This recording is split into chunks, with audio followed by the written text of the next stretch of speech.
Halo semuanya, kembali lagi bersama saya Michael. Di video kali ini kita akan bahas update market crypto, teman-teman. Jadi kita akan lihat secara price action berita-berita seputar dengan market karena market sedikit mengalami rebound di sini ya. Bitcoin ada di 87.000. Kita akan lihat apakah ini breakout atau tidak. Lalu kita juga akan bahas mengenai price actionnya dan analisa teknikal pastinya untuk Bitcoin saat ini. Kira-kira apakah ada trading opportunity yang kita bisa lakukan juga? Saya akan share dan analisa di video ini. Kembali lagi disclaimer on and do your own research karena setiap keputusan di tangan teman-teman semua. Dan ya, tanpa berlama-lama lagi, kita langsung masuk ke intronya. Jangan lupa to share or like videonya juga ya, teman-teman.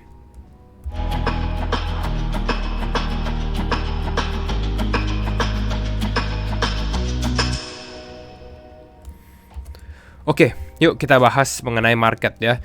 Dimana seperti yang kita sudah sampaikan gitu ya di awal, bahwa market cukup rebound hari ini. Saya lihat ada antusiasme kembali gitu ya untuk investor-investor terhadap market kripto. Mungkin beberapa malah sedikit FOMO karena waduh telat nih, nggak buy the dip dan lain-lain gitu ya. Bitcoin naik sekitar 2,8%, Ethereum bahkan rebound sempat menembus 2100 gitu ya, 3,2% kenaikannya, tapi saat ini lagi turun kembali. Ada Solana yang juga mengalami kenaikan signifikan 7% dan beberapa kripto lainnya yang kita bisa lihat dari layar di sini juga gitu ya. Kalau kita lihat kemarin kita sempat bahas beberapa altcoins juga teman-teman. Kalau kita lihat di sini dua trend altcoins seperti misalnya Sonic juga mengalami kenaikan hari ini 11%. Lalu kita sempat bahas mengenai Binance Smart Chain Ecosystem juga, khususnya meme coin ya. Kalian kalau lihat mungkin itu udah up 20-30%an lah. Kalian bisa cek aja di video yang sebelumnya di sini ya. Itu kita bahas lebih ke arah mengenai altcoins ya. Jadi cukup layout semuanya sebenarnya. Secara Fear and Greed Index pun kita di area 45. Kita cukup fear. Mungkin nanti reaksinya akan lebih bagus, tapi kita nanti lihat dulu gitu ya reaksi pada saat US Open atau market Amerika mulai open gitu ya untuk market saham ya biasanya ya, karena kan ini hari Senin biasanya itu akan cukup volatile juga ya. Namun ada beberapa hal yang saya mau update juga. Yang pertama adalah MicroStrategy atau sekarang namanya adalah Strategy. Dia baru beli Bitcoin lagi ya, sekitar 6.900 Bitcoin di harga rata-ratanya $84.500 gitu ya. Jadi dia hold sekarang udah sekitar 500.000 Bitcoin. Dan fun fact-nya teman-teman, kalian kalau lihat berapa banyak sih Bitcoin yang di hold oleh si Michael Saylor ataupun Strategy, karena kan ini perusahaan publik, jadi beberapa shareholder juga. Mungkin teman-teman juga ada yang punya saham MicroStrategy, kalian juga adalah shareholder dari Strategy sendiri. Yang Michael Saylor Strategy ternyata punya sekitar 2,4% supply dari entire Bitcoin supply. Ya, jadi udah dipastikan istilahnya dari 21 juta total supply Bitcoin gitu ya.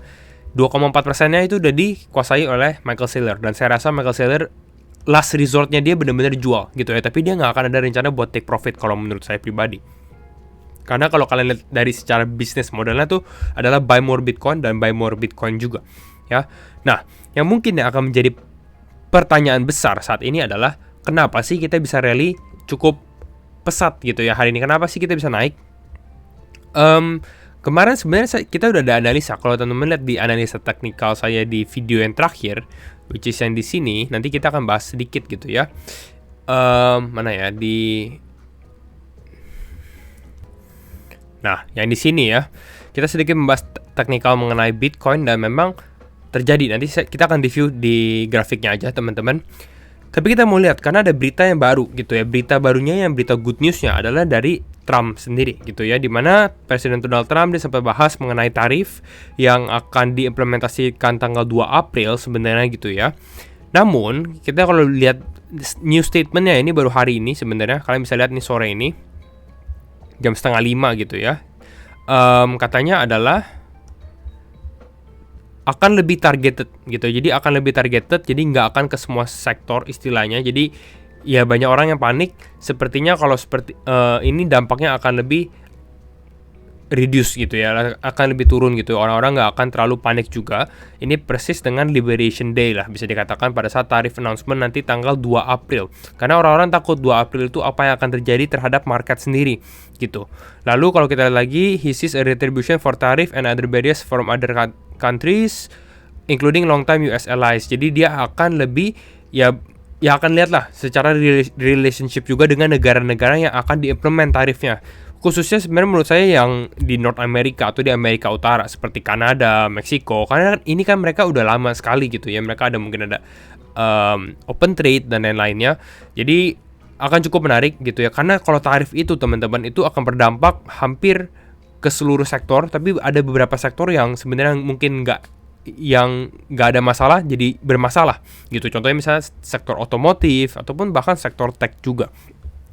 Tapi anyway, seperti ini membuat market sedikit lega gitu ya, dengan tarifnya bisa dikatakan ya mungkin akan lebih kecil lah dampaknya gitu ya. Walaupun ya kecilnya itu sedikit gitu ya, tapi ini membuat market sedikit rally dan mungkin akan disambut antusias dari New York Open sendiri gitu. Jadi mungkin US market naik, market sahamnya juga naik dan Bitcoin bisa naik dulu. Tapi kita coba lihat nanti secara teknikalnya biar lebih detail juga. Nah, sekarang kita akan bahas mengenai koreksi yang sudah terjadi gitu ya. Apakah itu bottom atau apakah itu belum bottom, itu nanti mungkin another pertanyaan lain yang nanti kita akan jawab, bukan di video ini. Tapi yang saya mau jelaskan adalah mengenai bahwa penurunan Bitcoin kemarin, which is kita lihat dari sini yang warna hitam ya, karena siklusnya ini siklus pertama 2011 gitu ya. Lalu ini yang 2011 sampai 2013, lalu biasanya orang-orang itu mulai memperhatikan di yang warna biru dan hijau. Ini tahun 2017 topnya, di sini tahun 2021 topnya, dan ini siklus yang kita lagi alami sekarang. Tapi kalau kita lihat dari drawdowns itu adalah penurunan teman-teman. Jadi penurunannya berapa persen? Sebenarnya pada saat bull market ya, kalau kita dari sini, drawdowns yang kita alami untuk Bitcoin ya, karena dia baru minus 20%, mungkin sekarang jadi belasan persen aja, itu bisa dikatakan ya masih normal. Itu benar gitu ya, karena kalau kita lihat Bitcoinnya memang Bitcoinnya aman, tapi kalau altcoinsnya yang bleeding atau bisa dikatakan berdarah, yang kalau teman-teman yang hold altcoins mungkin akan merasakan gitu ya, kenapa portfolionya nggak naik-naik. Tapi ya berbeda lah sistemnya gitu ya, dari siklus cycle kali ini dan cycle sebelumnya juga, mungkin dimana institusi itu lebih fokus ke Bitcoin, jadi driven demand-nya pun atau permintaannya pun ya untuk Bitcoin aja gitu. Sedangkan untuk altcoins itu di skip dan orang-orang masuknya ke meme coin kecil ya. Dan kalau misalnya kita lihat untuk economic calendar juga di minggu ini ada beberapa hal sebenarnya, tapi sebenarnya nggak terlalu ada yang besar seperti kemarin FOMC. Cuma saya mau highlight beberapa hal, yaitu hari Kamis itu akan ada GDP teman-teman ya, atau PDB bahasa Indonesianya. Ini kan mengukur data ekonomi ya. Jadi ekonomi Amerika bagaimana sih, GDP-nya bagus atau enggak sih gitu ya. Seharusnya masih bagus karena ini adalah kuartal 4 teman-teman. Jadi yang orang-orang takutkan adalah GDP kuartal 1 2025. Ya, itu orang-orang takut gitu ya. Kenapa? Karena Trump mulai menjabat dengan tarif apa yang akan terjadi gitu. Tapi untuk kuartal 4 seharusnya harusnya masih 2%-an sih kalau menurut saya gitu. Kira-kira itu sih lebih karena GDP, ada beberapa data lain sih kalau misalnya kita lihat, tapi menurut saya nggak ada yang mungkin efek besar terhadap market kripto sendiri gitu ya. Jadi ini untuk data ekonominya. Lalu kita akan bahas mengenai beberapa price action. Ini mungkin yang teman-teman suka juga ya, kita mau lihat secara teknikalnya juga. Tapi sebelum kita bahas secara teknikalnya, saya akan ada update juga nih ya. Ini saya sempat update di Laba Lab. Laba Lab itu adalah private community dari Michael Wine sendiri ya teman-teman. Kita lagi close registration sih, tapi kita akan open nanti di awal April ya. Jadi kalian kalau interested feel free.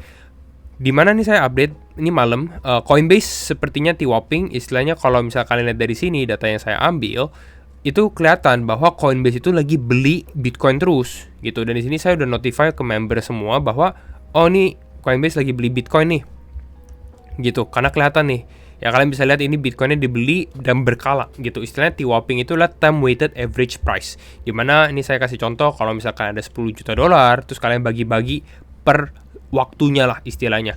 Jadi buying pressure-nya langsung boom, terus tiba-tiba meledak, harga langsung naik gitu. Tapi pelan-pelan ya, agar apa? Agar harganya kalian punya average itu juga aman gitu. Dan ternyata beneran, dan memang ini di-driven juga komunitasnya dari US juga. Kalian bisa lihat di sini US investor atau US market maker lah bisa dikatakan, karena pakai Coinbase dan naik gitu Bitcoinnya.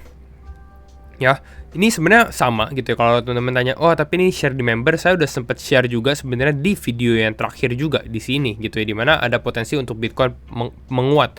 Ya bahkan di community saya share juga bahwa ya ada potensi Bitcoin ke 87.000 dulu dan hit ternyata ya.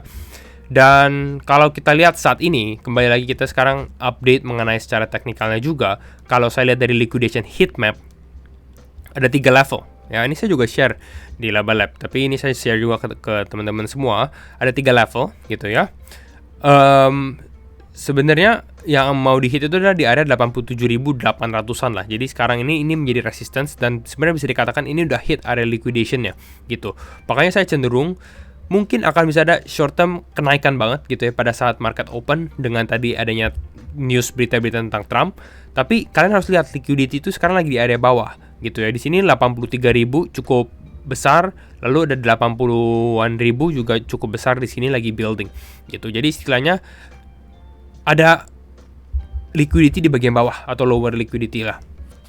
Nah, sekarang kalau kita lihat secara CME futures gitu ya, karena ini adalah untuk yang traditional finance punya market gitu ya, di mana open and close-nya itu weekday only gitu ya. Jadi dia baru open market karena ini hari Senin, tapi dia close di hari Jumat gitu ya. Dan kita bisa lihat bahwa ada gap terjadi di sini. Gapnya di area berapa? Area kisaran 84.500 dan 85.000 ya. Jadi kalau menurut saya secara short term saya akan targeting ke area itu, tapi saya nggak mau early atau terlalu awal mengambil posisi shorts karena saya lihat sekarang market udah cukup antusias. Jadi ada potensi sebenarnya kita untuk wick ke atas dulu gitu, mungkin ke 88 ya. Jadi ini untuk outlooknya, gambarannya biar teman-teman ada gambaran. Kita coba masuk ke grafik yang benar gitu ya, karena ini kan grafik yang CME, tapi kita mau lihat ke grafik yang Binance ataupun yang lain lah yang teman-teman sering analisa. Ya pastinya kembali lagi disclaimer on and do your own research. Nah ini yang kita bahas kemarin. Ini waktu itu belum ada warna kuningnya ya, karena ini saya baru update aja. Tapi kita bahas di sini ya. Memang cukup lumayan mengikuti. Dimana memang hit area golden ratio di area bawah sini 83.500 hit. Lalu mulai mengalami kenaikan. Jadi kenaikan ini cukup lumayan besar sih, sebenarnya 4,4%. Dan kalau Bitcoin menguat, altcoins menguatnya mungkin lebih besar gitu ya. Tapi saya bisa dikatakan ya jangan seneng dulu lah gitu ya. Saya mau kita biar tetap realistis juga, tetap objektif gitu. Dimana saat ini tadi liquidity-nya udah diambil. Jadi kalau misalnya kita long atau kita mengambil posisi atau beli, bisa dikatakan akan cukup risky teman-teman, akan cukup beresiko gitu. Dan sebenarnya konfirmasi saya kembali lagi itu akan lebih di area 94.000 ya. Nggak akan capek-capek saya akan ingatkan 94.000 itu akan menjadi key level ya. Sebelum kita break ini, saya masih katakan kita harus tetap waspada gitu. Kecuali kita bisa naik ke sini, ya mungkin ada potensi Bitcoin tes balik all time high-nya lagi. Ya karena ini istilahnya bahkan kita bisa katakan satu zona besar ini kalau menurut saya secara time frame luasnya ya. Kita lihat kayak gini, satu zona ini yang saya highlight ini bisa jadi kayak istilahnya accumulation zone. Kita akan mengalami penurunan dari atas dari sini gitu ya. Ya kita bisa aja sedikit choppy dalam beberapa minggu ke depan di area ini aja gitu. Kalau misalnya kalian bisa bayangkan gitu ya. Mungkin kalian lihat dari sini biasnya mungkin mau langsung speed recovery ke atas, V-shape istilahnya. Ya, dari sini tes langsung naik gitu. Bisa aja terjadi, tapi coba bayangkan misalnya market masih sedikit choppy juga. Ya, karena sebenarnya kalau yang saya lihat itu lebih karena di keadaan makronya, di mana makronya belum bisa dikatakan bagus juga gitu ya. The Fed kemarin saya sempat bahas di video hasil FOMC, yes ini bagus, tapi ini akan takes time untuk benar-benar diimplementasikan dan masuk ke dalam market gitu. Dan biasanya itu akan ada delay gitu. The Fed aja itu belum lakuin gitu kan. Jadi itu yang menjadi salah satu alasannya juga. Ya. Dan kalau misalnya kita lihat ini udah nggak gitu valid sebenarnya ya untuk analisa kita. Jadi kita coba cleanin dulu, kita coba bersih-bersih dulu. Oke. Nah, saat ini gimana? Saat ini ya, ini kita coba analisa bareng teman-teman. Dimana yang mungkin ada potensi untuk dia testing area ini dulu sih. Kalau menurut saya ini saya ganti warna dulu deh.